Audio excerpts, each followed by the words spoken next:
Is staging your home a complete waste of money?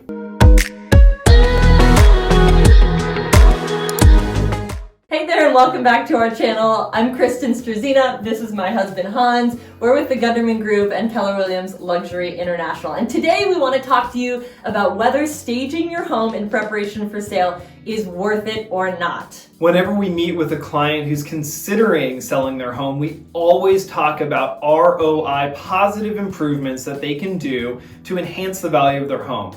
Where a dollar goes into the preparation, 3, 5, 10 have to be able to come back. And while we're doing this all day, every day, we have a trained eye, we see it, we experience it, we feel it, we touch it every single day professionally.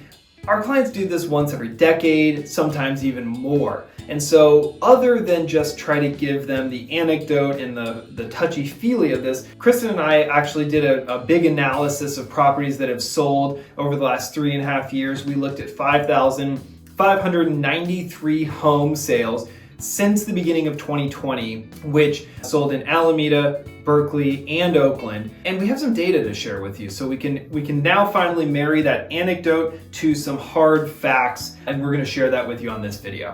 As always, if you like this content, if you're enjoying our videos, make sure to like and hit subscribe so you don't miss any more content that we're gonna be putting out. Okay, so we're gonna start with Alameda, and then after that we'll talk about Oakland and then Berkeley. We'll start in Alameda, which is where we live. And for each of these 3 cities, we are going to look at the difference between a home that is vacant, which in our area usually means that it is both vacant and staged. Not always, but the vast majority of the time, the homes where the owner has moved out, it is also staged. So that's number 1. We're then gonna also look at owner-occupied properties, the property where the seller is still living there. And then third, we're gonna look at tenant-occupied properties. So a rental property where a tenant is still living there. Quick disclaimer before we get into these numbers, this is all based on averages that we found out of the MLS. It doesn't always apply to every property, and there are definitely properties where it is not ROI positive to do some of this stuff that we're going to talk about. So you really want to make sure you talk to us, talk to a reputable agent to tell you if that is the right move for you in your goals. So what we found in the city of Alameda over the last 3.5 years is that on average, single-family homes sold in 16 days and for an average of $817 per square foot. Owner-occupied homes in Alameda were on the market for an average of 20 days and sold for an average of $798 per square foot. And to round it out, tenant-occupied properties sold in 21 days for an average of $616 per square foot. So the owner and the tenant occupied properties sold for 27% and 33% longer, and something between 2.25% or 24.5% less respectively. We know this is a lot of numbers that we're throwing out at you. We will wrap this up in a nice bow at the very end. So just bear with us as we go through the numbers for these next 2 cities. Next, let's go to Oakland. The vacant and often staged properties took an average of 24 days to sell and sold for $653 per square foot on average. This is where it gets interesting. The average owner-occupied property sold in 26 days and for $653 a square foot. That's the same. But when you look at the data, that was all driven up by the data set from 2020. COVID, lockdowns, time people were stuck in their homes literally and figuratively. And so when you exclude that, you actually saw a drop on average by about 8 or 9%. So because that average was so much higher in 2020, it actually pushed the data right even across the board. And finally, for tenant-occupied homes in Oakland over the past 3.5 years, they took 47 days to sell and sold for an average of $499 per square foot. So on average, you're looking at 8.2% longer to sell an owner-occupied property and 92% longer to sell a tenant-occupied property. On average, very even on a dollar per square foot basis, but if you exclude the 2020 data, you're looking at nearly a 10% less sales price on the dollar per square foot, and then 125% less on the tenant occupied homes. Finally, let's dive into Berkeley. And this is where things get really interesting again. So starting with vacant homes, they took on average 20 days to sell and sold for $938 per square foot. Owner occupied was just a slightly longer, 21 days and $913 a square foot, so 2.5% less like Alameda. And then tenant occupied properties in Berkeley took an average of 51 days on the market to sell and sold for an average of $572 per square foot. So 150% longer to sell, and those properties sold for 40% less on a dollar per square foot basis.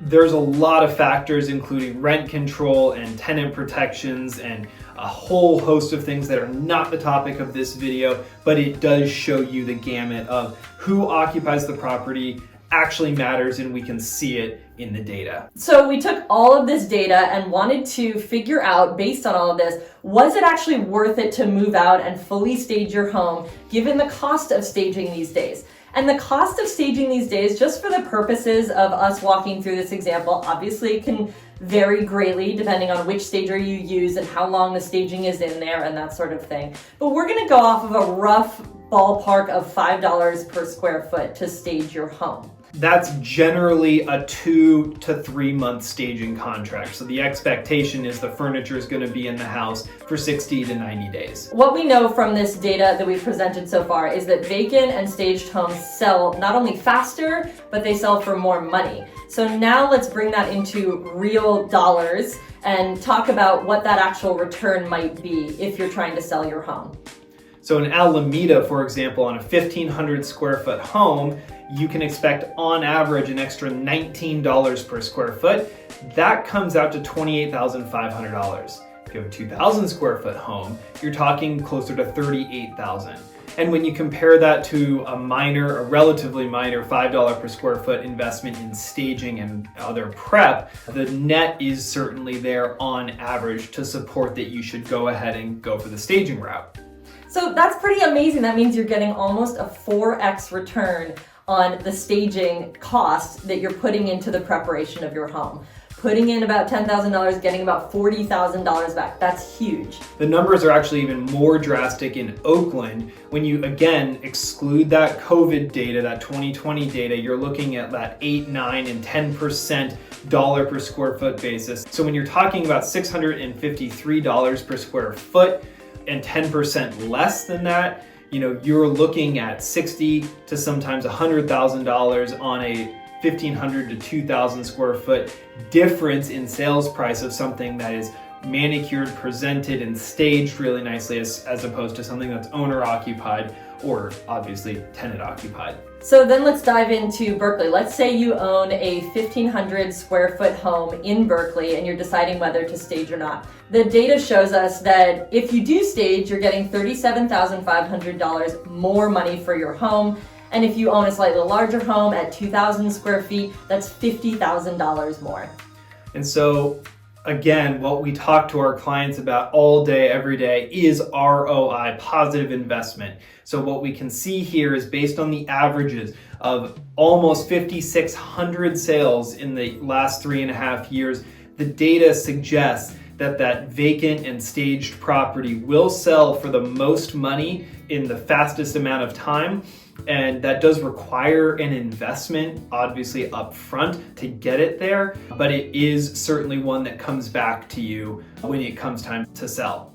And the thing that we always share with our clients is I want that the money that you put into your home in preparation for sale to be the best money you spent all year. And with something like a 3-to-1, 4-to-1, 5-to-1 return in a matter of months, you certainly can see how that could be entirely achievable with this kind of information. So you might be thinking, this is all great, but where do I get the money to stage my home? I might just not have $10,000 sitting around in an account. So if you're thinking about selling your home and you're thinking not only about the cost of staging, but also the cost of painting or installing new light fixtures or recessed lights or other ROI positive investments in your home prior to sale, these start to add up. And you might be wondering, okay, That's great, but I don't necessarily have all that money sitting in an account. It's sitting in the equity in my home, or it's in other investments. One of the things that our team offers is 0% interest, no markup fronting of monies that we offer to our clients upfront to all of these agreed upon improvements. And this is so that the painters can get paid on time and the stagers can get paid on time, and all of these things can happen because there's a timeline here. They don't want to wait until the close of escrow to get paid. So our team will front the money to our seller clients and then simply get paid out of escrow. It's important to note that there are a lot of other brokerages who espouse a similar style program. The thing with ours, there is no markup, no red tape, no limits, no requirements to use certain vendors, etc. We have a very fluid way of operating under this program, and it's something that we just provide as a service to our clients because we know it is so ROI positive, and now you can see why we do it. What we hope you learned from this video is that staging is not only worth it, it is incredibly worth it. This can return to you 2 to 4 to 5 or even more times on your money that's invested into this process. Stating the obvious, mileage may vary, and these are all based on averages, and there are some cases where it doesn't make sense, but in the vast majority, given the market dynamics we're experiencing, it certainly does. We hope you got some value out of this video. Please make sure you go ahead and subscribe, like the video because the algorithm loves that, and we're gonna keep putting out content just like this. See you on the next one.